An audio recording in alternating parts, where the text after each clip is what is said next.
And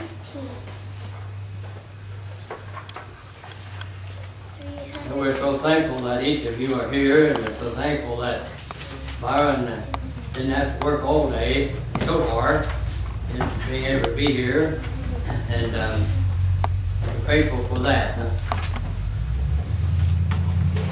We talked about so many different subjects, etc., etc., etc., and there's one that I wanted to deal with today that we have not heard even taught on. At least I have not read, but I have not heard any of it, and maybe you have and maybe you haven't, but prayerlessness. Prayerlessness brings disaster. And we're talking about a life without prayer. And we're going to deal with several cases of prayer going back to the Old Testament and see what happened because of the prayerlessness that the people had. That was, they have forgotten about God of heaven. We see that, first of all, the Gibeonites deceived Joshua into making an unauthorized treaty with the people there because they did not pray about the situation or the decision, first of all. In Joshua 9, and verses 1 through 14.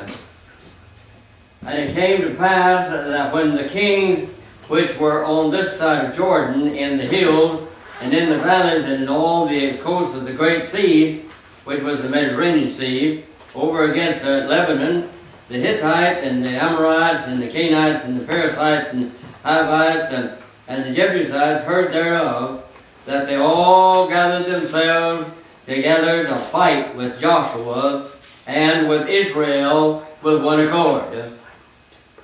Now notice that they were in a battle, and of course, as I said, they did not pray about it. And of course, Joshua, being the one who replaced Moses, should have done better, known better, because whenever he was being appointed and was appointed as the leader of Israel, and many times, I think 6 times in the 1st and 2nd chapter of Joshua, said, "Be courageous, be courageous." And of course, it said that when the inhabitants of Gibeonites heard what Joshua had done under Jericho and Ai, they did work subtly, of course, and went and made as if they had been ambassadors, and took old sacks upon their donkeys and wine bottles and so on and so forth, the old shoes and etc., etc., etc. And then, of course, the men of Israel said unto the Hivites, "Peradventure ye dwell among us, and how shall we make a league with you?" Making an agreement, of course. And they said unto Joshua, "We are thy servants." And Joshua said unto them, "Well, who are you? And from whence did you come?" And they said unto him, "From a very far country thy servants are come because of the name of the Lord thy God. We have heard of the fame of him and all that he did in Egypt." Talking about how that Moses, of course, had gone and led the Egyptians out of that great bondage. And what he had done then to the 2 kings, the Amorites, and so on. Wherefore our elders and all the inhabitants of our country spake to us, saying, "Take food with you for the journey, and go to meet them, and say unto them, We are your servants, therefore now make agreement with us." They still had not prayed about it whatsoever. Joshua should have known, being the great leader that he was. "This our bread we took hot for our provision out of the house of the day we came forth unto you, but now behold it's dry and it's moldy." You ever know anything about moldy bread? "And these bottles of wine which were filled were new, and now behold they are bad, the garments," and so on and so forth. And the men took all of these things, and of course they made this agreement.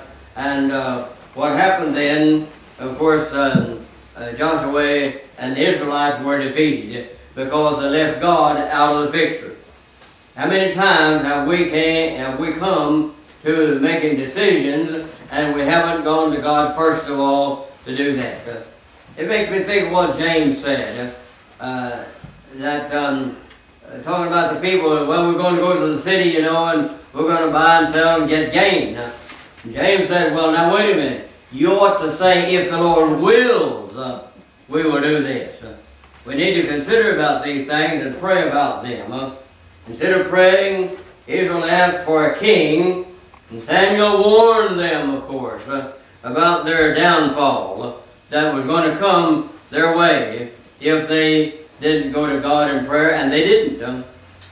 And when we look then at Joshua and then on over further, but now then we want to look at what he said in 1 Samuel and see what Samuel had told them about what was going to happen to them.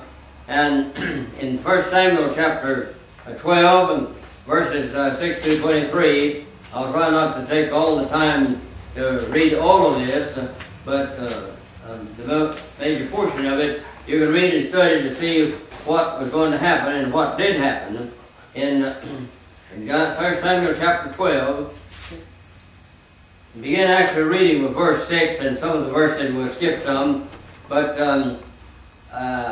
and Samuel said unto the people, it is the Lord that advanced Moses and Aaron, and that brought you, your fathers, up out of the land of Egypt. Now therefore, stand still, that I may reason with you before the Lord of all the righteous acts of the Lord which he did to you and your fathers. When Jacob came up unto Egypt, and your fathers cried unto the Lord, then the Lord sent Moses and Aaron, which brought them out. And they, what? And when they forget the Lord their God, he sold them into the hand of Sisera, captain of the host of Hazor, and into the hand of the Philistine, and into the hand of the king of Moab, and they fought against him. Now then, you go on and read the balance of this, going through verse 23, and you can see that he mentioned here, moreover, as for me, God forbid that I should sin against the Lord in ceasing to pray for you. See, they had forgotten to pray to God. And Samuel said, woe unto me, or that God forbid that I should sin against him, but I will teach you that God and the right way. The good and right way. You know, I'll teach you that. And so, only fear the Lord and serve him in truth and with your heart. And begging and pleading those people to do that very thing. But now then we go to another one, and we see what happened there in seeing that the king Ahijah died because he consulted an idol and he refused to pray. Now this, of course, is found over in the writing of 2 Kings, and in verses 1 through chapter 1 and verses 1 through 17. That will not take time to read all of these things, but going down to verse 7, and he said unto them, what manner of man was he which came up to meet you and told you these words? And go back and read these, and of course when the messenger turned back unto him, he said unto them, why are you now turned back?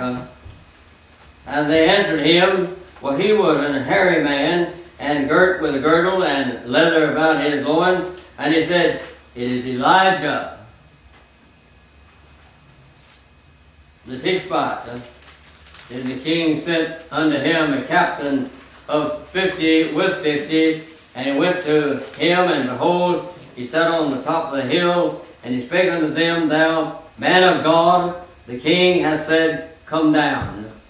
Well, he wanted to come down and make an agreement, of course, with the people And in verse 17, he mentions the fact that, so he died according to the word of the Lord, which Elijah had spoken. Elijah had spoken to them about what was going to happen because they refused to pray. They refused to seek God in these things. And Jehoram reigned in his stead in the second year of, and the son of Josaphat, and so on, because he had no son. But nevertheless, the point was that he died according to the word of the Lord that Elijah had told him would happen to him if he didn't rely on the Lord. So many times we get to the point that we think, well, we can make the right decision and so on. I know I've been there. And then I could afterwards see what happened. Well, I didn't pray enough. I didn't go to God in prayer and saying, God, just get me out of the way and you take care of it. I recall when once back in our lifetime that things were just not going right, and it looked like that things just wasn't going to come out at all. We got to the point about losing our place, and I said, what are we going to do? I said, let the Lord handle it. You know, sometimes it takes near and sometimes even the things to happen to wake people up. Sometimes it takes a death in the family to wake people up. Sometimes it takes a great sickness family to wake people up. But nevertheless, I said, well, just let the Lord take care of it. And I remember this one incident that happened when I finished a big building over 2 years on that one building in Bakersfield, California. The last one I built, and on my way home, I told my wife, I said, I'm through. Through what? I'm through building church buildings. 21 years is enough. Well, we can't retire. I said, I know that. I know that. But we made enough off the last 2 or 3 buildings. We got that land. Let's just build us a house. Take a sabbatical from all the hard work and see if we can't rest up, and et cetera, et cetera. But then she asked the question, well, what are we going to do? We can't retire. I said, let the Lord handle it. Yes, let the Lord handle it. And we prayed about it. Well, of course, that was in 1987. You know how long it was before the Lord opened the door? Well, it was in 1989. Now, you see, 87 and 89, that's a little bit of a time there to go without any income. But nevertheless, the Lord opened the door. We didn't go seeking for this either. He came to us. The Lord opened the door, and for 8 years we made excellent money. Oh yeah, we had to work for it, but the Lord opened the door to that point. He blessed us so richly, it is absolutely just outstanding. I said, see, we leave it to the Lord. The Lord opened the door, but we had to work. Well, that's what He's told Adam too, wasn't it? Yes, He said you're going to work. And that's what He told me. You go over to the Galatian letter, and there, it's Thessalonian, and there when the people believed that the second coming of Christ was at hand means close by, doesn't it? Well, close by to the Lord, maybe 1,000 years to one day is 1,000 years to the Lord. But nevertheless, the people decided, well, they could quit work. Well, they did. And in the writing, Paul said, he that will not work, let him starve to death. And people say, well, the Bible doesn't say that. Well, let's see what it says. If a man won't work, let him not eat. Now you tell me what's the difference between not eating and starving to death. If he doesn't eat, he's going to starve. And so the statement that let him starve to death is not my thought either. I picked this up from